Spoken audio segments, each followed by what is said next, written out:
Ган гүүр тэмцээн барилга авц зам гүүрийн инженерийн чиглэлээр суралцаж байгаа оюутан залуус онлайн болон мэдлэгийн практикт тулгуурлан өрсөлддөг юм а. Энэ жил тус тэмцээнд технологийн коллежид оюутнууд анх удаа баг болж оролцсон байна. Тэмцээнд оролцож байгаа баг тус бүр 300 кг ачааг аюулгүйгээр даах 4 м урттай гангүүрийг бүтээж бэлтгэсэн талбайд угсарч 6 төрлөөр өрсөлдсөн юм а. Энэ тэмцээн маань 2017 оноос би зохион байгуулж байгаа. Яагаад энэ зохион байгуулж байгаа гэхээр оюутнууд маань танхимд маш их онлын мэдлэгийг олж авдаг.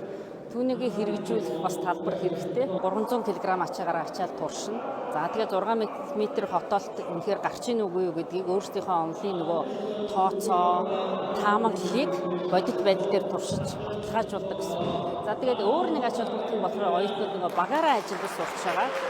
За тэгэхээр бид нар оюутнуудад онлын мэдлэг практик олохоос гадна төр бүрийн зөөлөн ур чадваруудыг олгох шаардлагатай. Тэгэхээр энэ тэмцээн маань энэ зорилгод маш сайн нийцдэг юм тэмцээн байгаамаа. Тэмцээнд оролцож байгаа оюутнуудын хувьд суралцаж авах хугацаанд олж авсан мэдлэгээ бүтээлчээр практикт тулгуурлан туршин хэрэгжүүлж, туршлага хуримтлуулж байгаадаа талархалтай байлаа.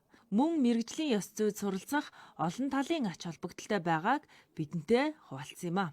Хичээл дээр олж авсан мэдлэг ер нь бол маш чухал байдаг гэдгийг бид нар ингээ яг онл дээр хичээлээсээ онлын мэдлэг олж авч байгаа гэсэн яг тэрийг практик дээр яг яаж хэрэглэх юм бэ гэдгийг ийм тэмцээндээ олж авч мэдэж байгаа байхгүй. Мөн дээрэс нь багаар ажиллах багийн нэг гишүүний ч гэсэн өөрийн орол ямар чухал байдаг юм бэ гэдгийг нэг баг болж нэг зүйл рүү хамтдаа тэмүүлжиж тэр энэ зүйлүүдийг олж авч чадчихээн.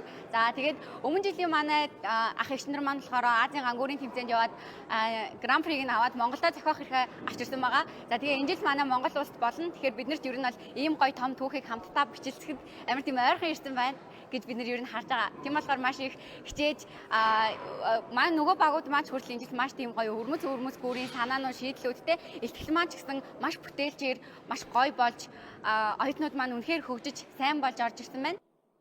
Ган гүүр тэмцээнд амжилттай оролцсон баг тамирчид Азийн гүүр тэмцээнд оролцох эрхээ олж авлаа. Азийн гүүр тэмцээн анх удаа 8 дугаар сарын 29-ноос 31-ний өдрүүдэд Улаанбаатар хотод зохион байгуулагдана.